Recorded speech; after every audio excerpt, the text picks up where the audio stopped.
All right, part two of our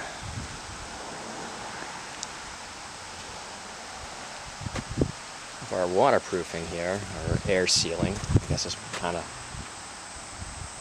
of both. You can see what we did last time. We got this all stapled up. We got a heavy bead of the sealant down to the foundation, all the way down. We ran out of one kind and flipped over. It's a different color, but it's the same stuff. And we patched all the little tears and holes and things with some tape. So I think you saw some of that last time. And yesterday, me and the boys put up this product. It's called Fentrim, and it is the ultimate air seal. So this is the suspenders on top of the belts, right? The belt is probably all the air sealing. That's probably good enough. Certainly better than the little thin foam sill plate that most houses have. But then we're doing this in addition. And this is adhesive backed. It is crazy super sticky. And it's not terribly forgiving. In fact, over here we had an issue where it stuck to itself. I had to cut a chunk away and do a little patch. But it was also tough getting it to run straight.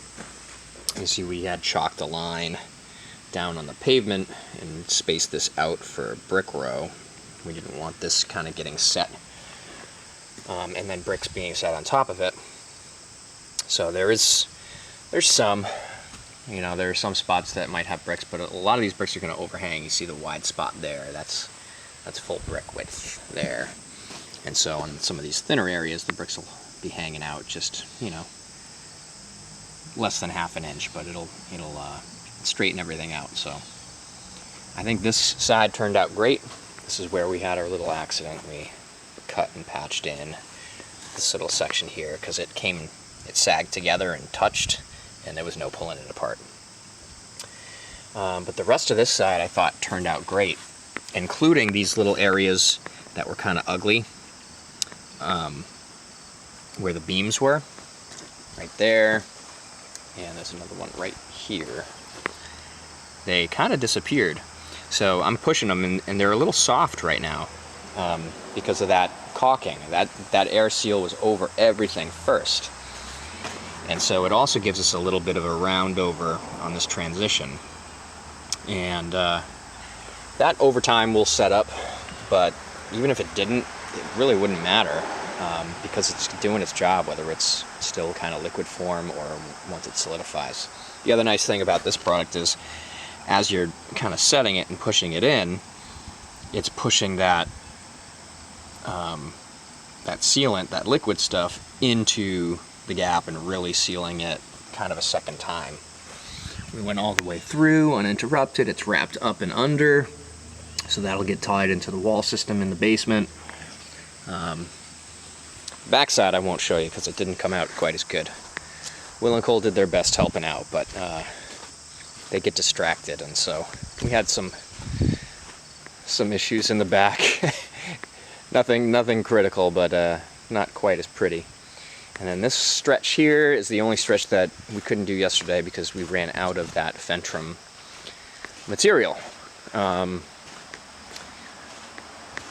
You can see kind of what we're working with here, and this is actually set up. It rained last night, so that's why it's kind of pocked here. That's the difference between it wet and dry. But it's still kind of plastic.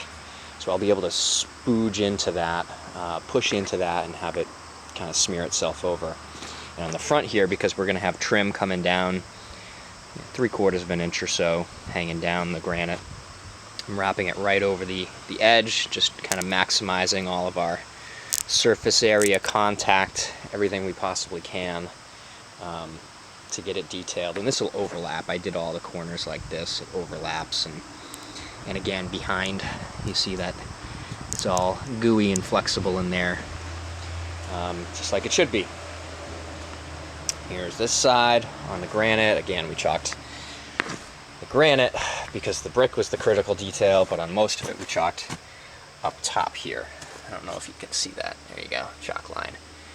Nice and straight all the way down. This was a fun little trick.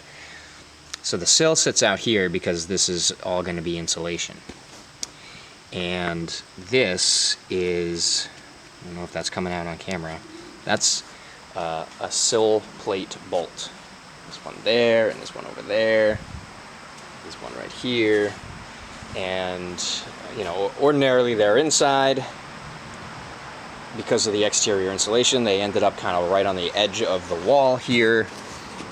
And so we had to deal with that. I caulked the space behind it with that sealant before we did the first layer of fabric, that Intelllo, and then I folded and stapled the Intelllo up, and I caulked it all again from this side, so it's like double sealed, and then the Fentrim